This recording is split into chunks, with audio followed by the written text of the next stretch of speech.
கூட்ட நெரிசலில் இதுவரையிலும் 39 பேர் இறந்திருக்கிறார்கள். ஒருவருடைய உயிர் ஊசலாகிக் கொண்டிருக்கிறது. மிக ஒரு மோசமான ஒரு துயரமான ஒரு சம்பவம். இறந்தவர்களை ஆழ்ந்த இரங்கலை தெரிவிப்பதோடு அவருடைய குடும்பத்தார் அனைவருக்கும் ஆழ்ந்த இரங்கலையும் வருத்தத்தையும் தெரிவித்துக் கொண்டு அவர்கள் ஆன்மா சாந்தி அடைய இறைவனை பிரார்த்திக்கிறோம்.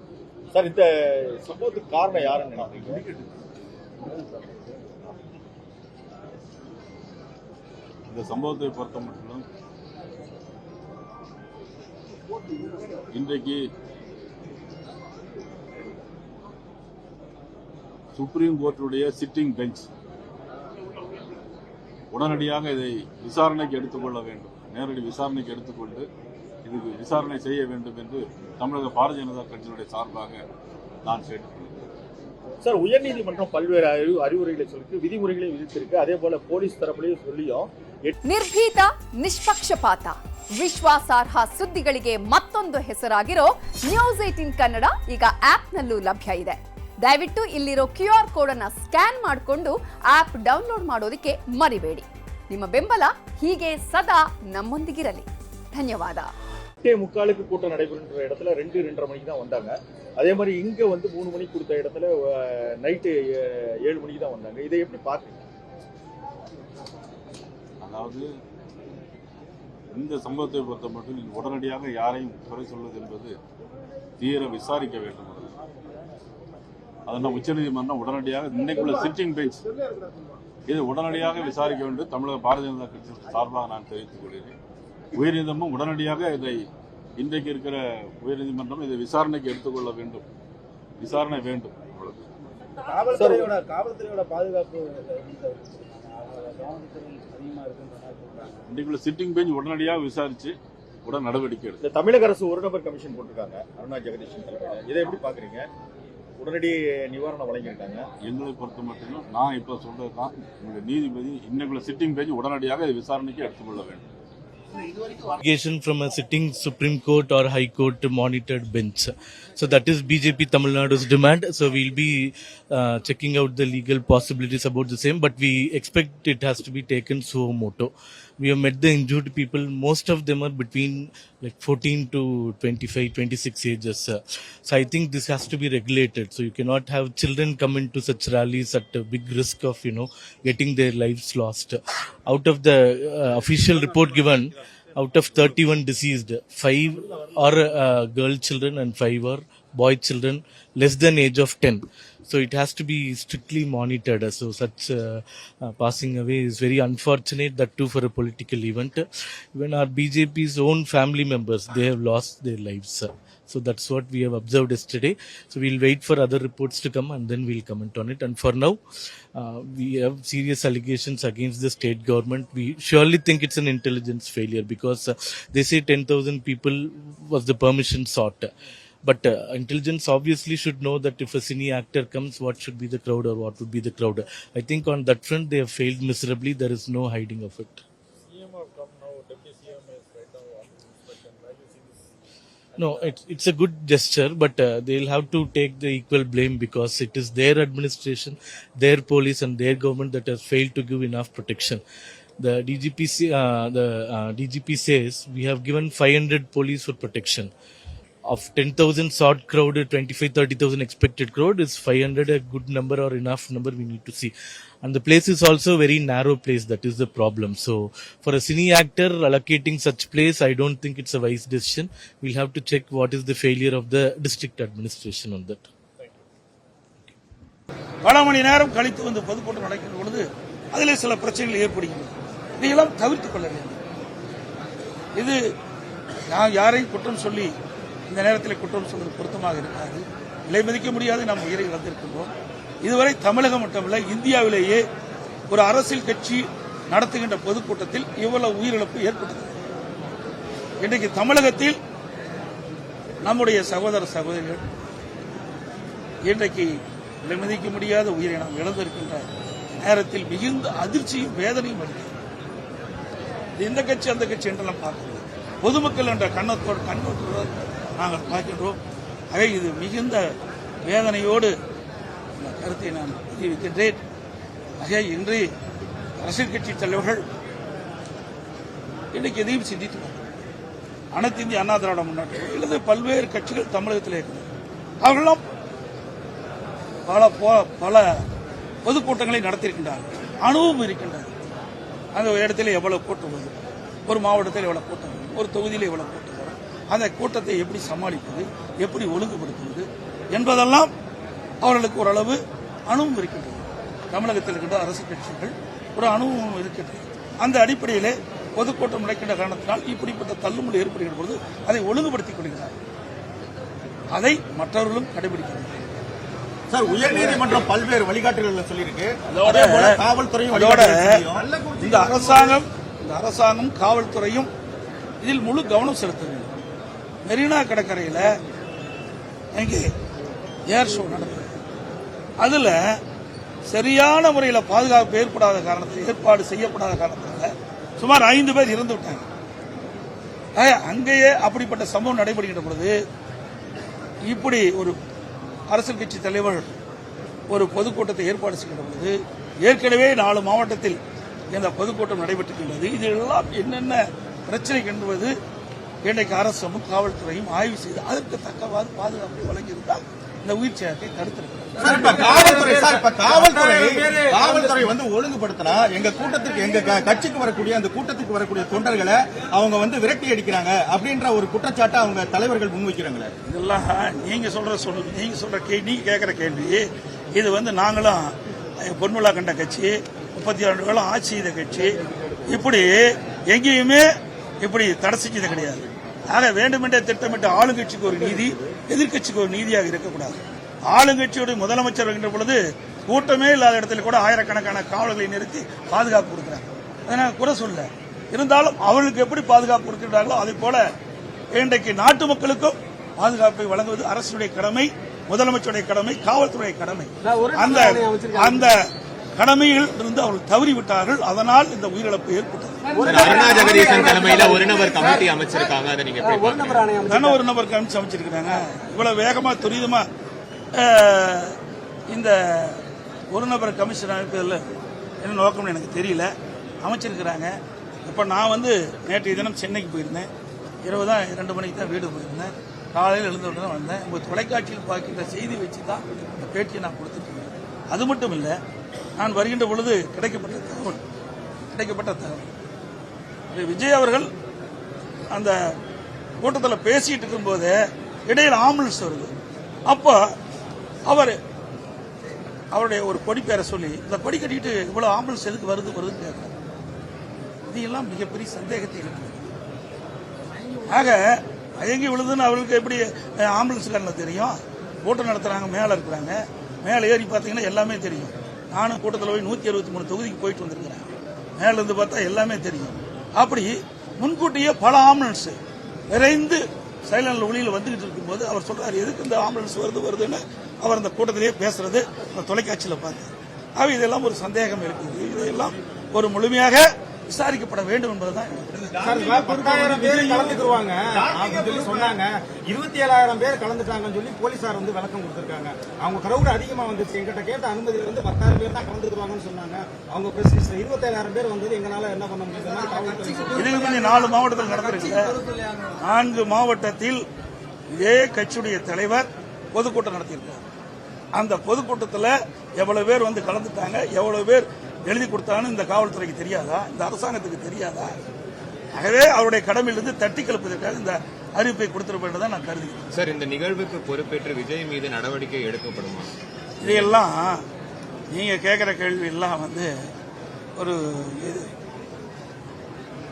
கற்பனையான கேள்வியை தான் நான் பார்க்கிறேன். நடவடிக்கை எடுப்பாங்களா, எடுக்க மாட்டாங்களா? ஏங்க, இவ்வளவு பெரிய துயரம் நடந்தது, அதைத்தான் பார்க்கிறேன். இன்றைக்கு போன உயிர் மேல முடியும். நம்ம குடும்பத்தில் ஒருத்தர் இழந்தா நமக்கு எவ்வளவு வேதனை நினைக்கணும். அரசியலுக்கு அப்பாற்பட்டு பேசுங்க தயவு செய்து. அரசியல் இது எந்த இடத்துல தவறு நடந்தது, அது எப்படி என்ன காரணத்துக்கு நடந்தது, இதைத்தான் நாம் அலசி ஆராய்ந்து அதற்கு ஒரு இறுதி வடிவு கொடுக்க வேண்டும். இனி எதிர்காலத்தில் இப்படிப்பட்ட நிகழ்வு ஏற்படாதுன்னு பார்க்க வேண்டும், இதையெல்லாம் பார்க்க வேண்டும். இதை விட்டுவிட்டு இது இப்படி நடக்குமா அப்படி நடக்குமா இதுக்கு இதையெல்லாம் பேசுவது இந்த இடத்தில் சரியாக இருக்காது என்பது என்னுடைய கருத்து. அது மட்டும் இல்ல, இப்படி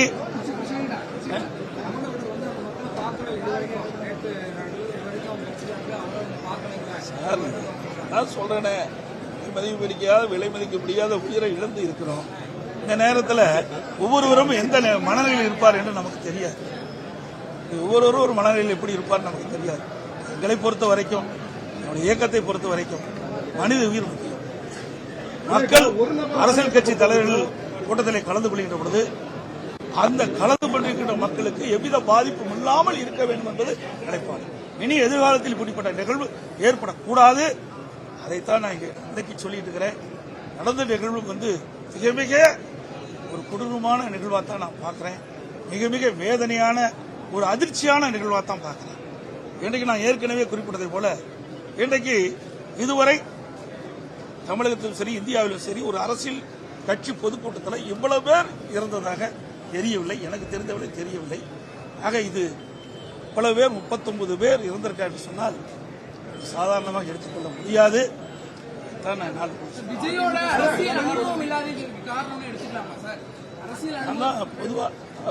பொதுவாக சொல்லுவேன், ஒருவரை குறிப்பிட்டு சொன்னால் சரியாக இருக்கு. எல்லா அரசியல் கட்சி தலைவர்களுமே இதை உன்னிப்பாக கவனிக்க வேண்டும். இன்றைக்கு மற்ற கட்சிகள் எல்லாம் அணுவும் உள்ள கட்சிகள். அந்த அணுவும் உள்ள கட்சியைச் சேர்ந்த தலைவர்கள், அவருடைய தொண்டர்கள் இருக்காங்க, நிர்வாகிகள் இருக்காங்க, ஒரு கட்டமைப்பு இருக்குது. அந்த கட்டமைப்பு வளையத்துக்குள் அதில் கொண்டு ஒரு கூட்டத்தை எப்படி கட்டுப்படுத்துவது, அதை எப்படி ஒழுங்குபடுத்துவது, அதையெல்லாம் அவர்களுக்கு பல கூட்டங்கள் நடத்தி அனுபவம் இருக்கு.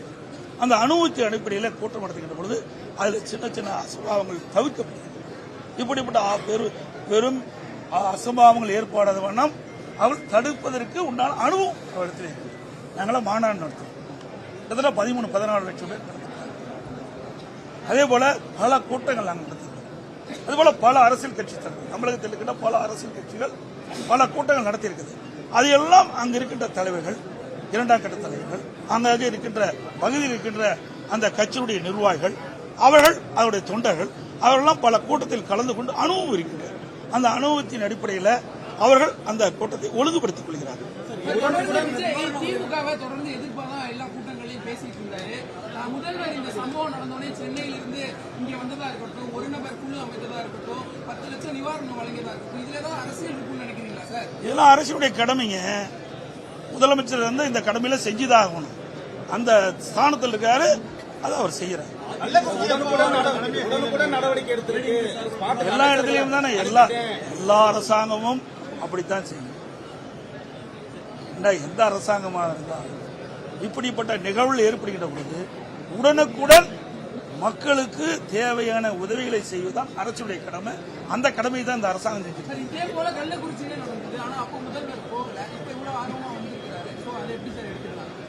அது வேற, இது வேற. இதை ரெண்டையும் பிரிச்சுப்பாங்க. இது அரசியல் சம்பந்தப்பட்ட அரசியல் கட்சி, அது தனிப்பட்ட முறையில் வருகிறது.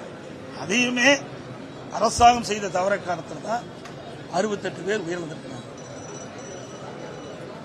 ஒரு இறப்பதற்கு 68 பேர் இறப்பதற்கு முந்தைய நாள் ஒரு சம்பவம் நடந்தது.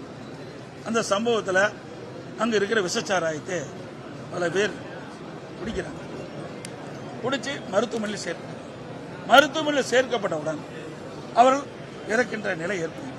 அப்பொழுது மாவட்ட ஆட்சித்தலைவர், மாவட்ட காவல்துறை கண்காணிப்பாளர் ஒரு சட்டமன்றம் அமர்ந்து கொண்டு பேட்டி கொடுக்கிறார். அப்பொழுது உண்மை செய்தியை வெளியிடப்பட்டிருந்தால் அந்த உயிரிழப்பை தவிர்த்திருக்கலாம். ஆனால் என்ன காரணத்திற்காகவோ உண்மையை மறைத்து அந்த செய்தி வெளியிட்டதன் விளைவு 68 பேர் உயிரிழப்பு நிலை ஏற்பட்டது. அவள் உண்மை செய்தி விஷசாராயம் குடித்துத்தான் எவர்கள் இறந்திருக்கின்றார்கள். நீங்கள் இருவரெல்லாம் கேட்கறீங்க, நான் பார்த்தேன், தொலைக்காட்சியில் பார்த்தேன், அது உங்களுக்கு எல்லாமே தெரியும். நீங்க இந்த கேள்வி கேட்கும்போது அதெல்லாம் இல்லை, அவள் உடல்நிலை சரியில்லாத காரணத்தில் பல்வேறு காரணத்தை மாவட்ட ஆட்சியர் சொல்கிறார், அதனால் அவள் இறந்து விட்டார் என்ற செய்தியை சொல்கிறார்.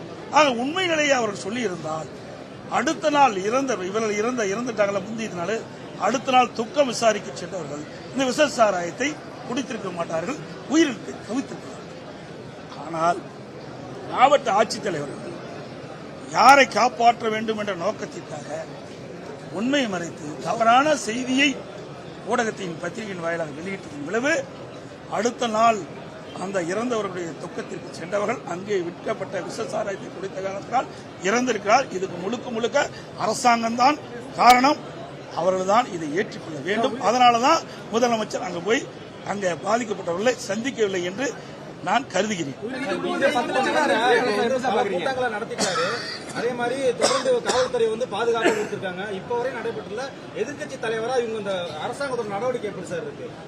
ஏற்கனவே நான் சொல்லியிருக்கேன், பல விளக்க சொல்லியிருக்கேன். நான் சொன்ன விளக்கெல்லாம் உங்களுக்கு நல்லா புரிஞ்சிருக்குன்னு நினைக்கிறேன். ஒரு அரசாங்கம் ஒரு அரசியல் கட்சி பொதுக்கூட்டம் நடத்துகின்ற பொழுது அதற்கு முழு பாதுகாப்பு கொடுப்பது அரசியல் காவல்துறை. இதை அவர்கள் முறையாக செய்யவில்லை என்பதுதான் இன்றைக்கு ஊடகத்திலும் பத்திரிகையிலும் வர செய்தியின் மூலமாக நான் தெரிவிக்கிறேன். இதெல்லாம் நான் உங்களுடைய ஊடகத்தில் பார்த்து தான் சொல்லிட்டு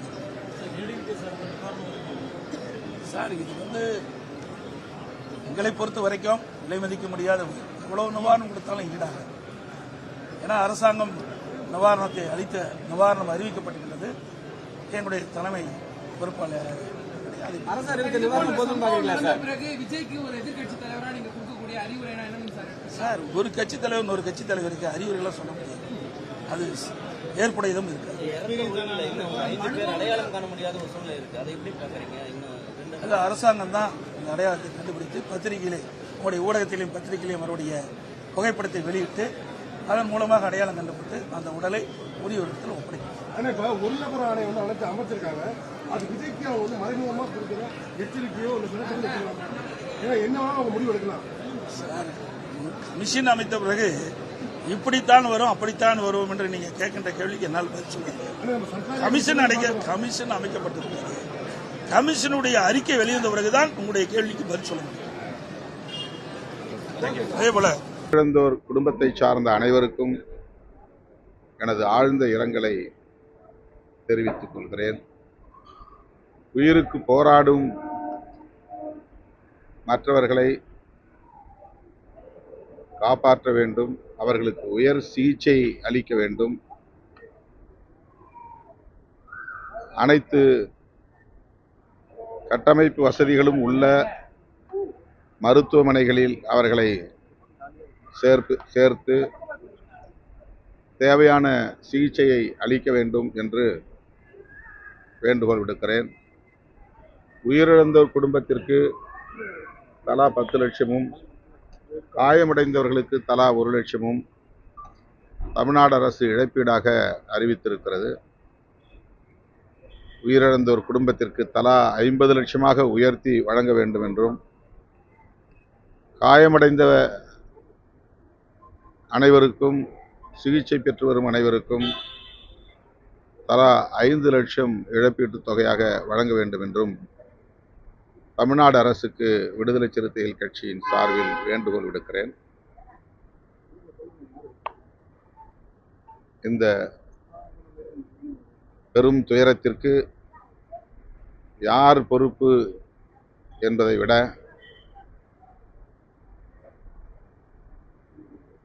உயிருக்கு போராடுகிறவர்களை உடனடியாக காப்பாற்ற வேண்டும் என்பதிலே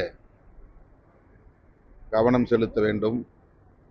மாண்புமிகு முதலமைச்சர் அவர்கள் இரவோடு இரவாக அந்த பகுதிக்கு சென்று அந்த மக்களை சந்தித்து ஆறுதல் சொல்லியிருப்பது நம் அனைவருக்கும் ஆறுதல் அளிக்கிறது. தமிழ்நாடு அரசு மேற்கொண்டிருக்கிற இந்த போர்க்கால நடவடிக்கை பாதிக்கப்பட்ட அனைவருக்கும் ஆறுதல் அளிக்கக்கூடியதாக அமைந்திருப்பது வரவேற்புக்குரியது. அரசியல் கட்சி தலைவர்ங்கிறத தாண்டி ஒரு நடிகர் அப்படிங்கிறதுனால பொதுமக்கள் நிறைய பேர் ஆர்வம் பார்க்க போறாங்க. பொதுமக்களுக்கு நீங்க என்ன சொல்லுவீங்க? கட்சித்தடங்காத கூட்டம் இந்த சம்பவத்தோட காரணமா இருக்கு.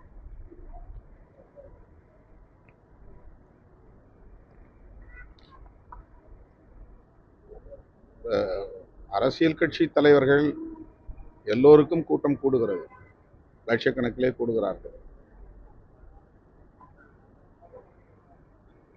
ஆனால் இந்த கூட்டத்தில் அறுதி பெரும்பான்மையாக இளைஞர்கள் இருக்கிறார்கள். இளைஞர்கள் பாதுகாப்பு பற்றிய எந்த விழிப்புணர்வும் இல்லாதவர்களாக இருக்கிறார்கள். ஆர்வ மிகுதியால் அவர்கள் நெருக்கி அடித்துக்கொண்டு விஜய் இருக்கிற இடத்தை நோக்கி நகர்கிறார்கள்.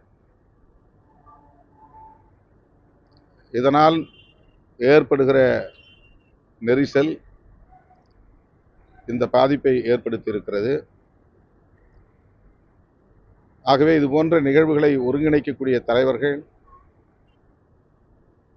அவர்களின் பாதுகாப்பையும் கவனத்தில் கொண்டு அதற்கு ஏற்ப நேரம், இடம், உரையின் கால அளவு ஆகியவற்றை தீர்மானிக்க வேண்டும். ஒரு இடத்திற்கு செல்ல 1 மணி நேரம் தாமதமானால் மேலும் மேலும் அந்த இடத்தை நோக்கி மக்கள் கூடுகிற போது கடுமையான நெரிசலை அது இன்னும் உருவாக்கக்கூடியதாக அமைந்து விடுகிறது. எனவே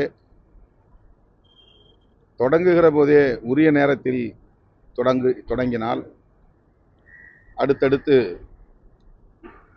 திரண்டு வரக்கூடியவர்களை அந்த இடத்தில் குவிய விடாமல், ஒரே இடத்திலே குவிய விடாமல் தடுப்பதற்கு வாய்ப்பு இருக்கிறது. கடந்த 30 ஆண்டுகளில் இதுபோல லட்சக்கணக்கானவரை திரட்டி பேரணி நடத்தியிருக்கிறோம், மாநாடு நடத்தியிருக்கிறோம். நமக்குத்தான் தெரியும் எவ்வளவு மக்கள் வருகிறார்கள் என்று. காவல்துறையினருக்கு அது யூகத்தின் அடிப்படையிலே தீர்மானிக்க முடியாது. நாம் சொல்லுகிற அளவுக்கு ஏற்ப அவர்கள் இடத்தை ஒதுக்குவார்கள், பாதுகாப்பை தருவார்கள். இதுதான் கடந்த காலங்களில் நாம் அறிந்த ஒன்று. ஆகவே நம்மை நோக்கி வருகிறவர்கள் எத்தகைய சக்திகளாக இருக்கிறார்கள், எவ்வளவு துடிப்புள்ளவர்களாக இருக்கிறார்கள், எத்தனை லட்சம் பேர் இத்தனை மணி நேரத்தில் திரளுவார்கள், ஒரே இடத்தில் அவ்வளவு பேரை நீண்ட நேரம் தேங்க வைப்பது எவ்வளவு ஆபத்தானது, எல்லாவற்றையும் கருத்தில் கொண்டு ஒரு கட்சி தலைவர் அதற்கான செயல் திட்டங்களை வரையறுக்க வேண்டும் என்பதுதான் நான் கற்றுக்கொண்ட பாடம்.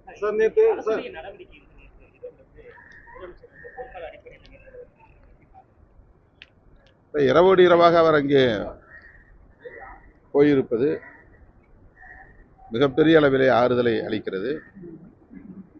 அமைச்சர்கள் பலரும் இங்கே களத்தில் நிற்கிறார்கள். பாதிக்கப்பட்டோருக்கு ஆறுதல் வழங்குகிறார்கள். இந்த நடவடிக்கை பாராட்டுதலுக்குரிய. நேற்று டிஜிபி சார் பேசும்போது 10,000 பேர் கூடுவாங்கன்னு தான் அவங்க சொல்லியிருந்தாங்க. அதை விட கொஞ்சம் அதிகமாக கூட நாங்கள் எதிர்பார்த்தோம். 500 பேர் போலீஸ் பாதுகாப்பு போட்டுருந்தோம் அப்படின்னு சொல்றாங்க. பொதுவாக விஜயுடைய இந்த பிரச்சாரத்துக்கு பல்லாயிரக்கணக்கான இளைஞர்கள் மக்கள் வராங்க. அப்படி இருக்கும்போது 500 பேருங்கிறது சரியான ஒரு இதுவா, அது ஒரு பாதுகாப்பு குறைபாடு காவல்துறையில் ஏற்பட்டது. இப்போ ரொம்ப துயரத்தில் நாம் உறைந்து கிடக்கிற போது இவர்தான் காரணம், அவர்தான் காரணம் என்று குற்றம் சுமத்துவது, அந்த பாணியிலே பேசுவது என்பது ஏற்புடையதாக நான் கருதவில்லை. இதை விசாரிப்பதற்கு அருணா ஜெகதீசன் நீதியரசருடைய தலைமையில் ஒரு ஆணையம் அமைக்கப்பட்டிருக்கிறது. ஆகவே என்ன பிரச்சனைகள், இந்த பாதிப்புக்கு பின்னணி காரணங்கள் என்ன என்பது குறித்து அந்த ஆணையம் விரிவாக விசாரணை நடத்தும் என்று நான் நம்புகிறேன். அந்த அறிக்கையை அடிப்படையாக கொண்டு பின்வரும் காலங்களில் இதுபோன்ற பாதிப்புகள் ஏற்படாத வகையில் காவல்துறையினர் உரிய நடவடிக்கைகளை மேற்கொள்ள வேண்டும். இப்படியெல்லாம் பாதிப்பு ஏற்பட்டுவிடக்கூடாது என்கிற அடிப்படையில் தான் காவல்துறையினர் சில நிபந்தனைகளை நமக்கு வழங்குகிறார்கள். அந்த நிபந்தனைகளுக்கு உட்பட்டு நாம் செயல்படுகிற போது ஓரளவுக்காவது பாதிப்புகள் நேராமல் தவிர்க்க முடியும். தொடக்கத்தில் நாங்களும் காவல்துறையினருக்கு எதிராக பேசியிருக்கிறோம். ஆனால் இதுபோன்ற பெருந்திரளை திரட்டுகிற போது காவல்துறையினருக்கு நாம் ஒத்துழைப்பு கொடுக்க வேண்டியது கட்டாயமானது என்பதை உணர்ந்திருக்கிறோம். ஆகவே இதில் பாதுகாப்பு வழங்குவதற்கு காவல்துறை தவறிவிட்டது என்று நாம் போகிற போக்கிலே சொல்லிவிட முடியாது.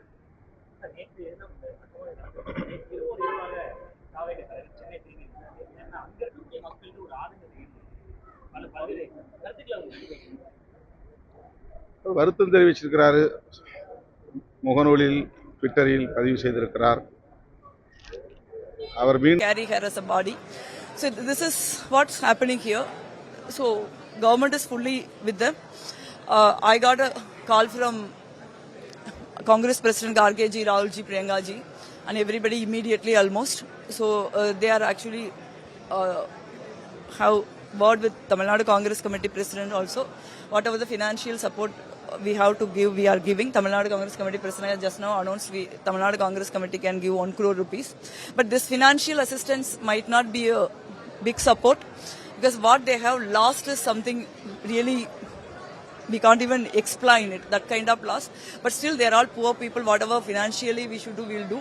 But this is not one day we come and we support and go back. Actually me whether as an MP I am here, we have MLAs, ex-minister, district administration, chief minister, deputy chief minister and ministers. There are many 5-6 ministers are here. So we are all will stand by them for a long time. So that's what we needed. We also thank the union government at this point for they have also conveyed their condolences to people. So we would like to thank them. Not taking name, but do you think the political leaders who are having, organizing this sort of a massive rally should be more responsible going forward? See, I think people who are calling people, who are gathering people, whether irrespective of party, they should be responsible.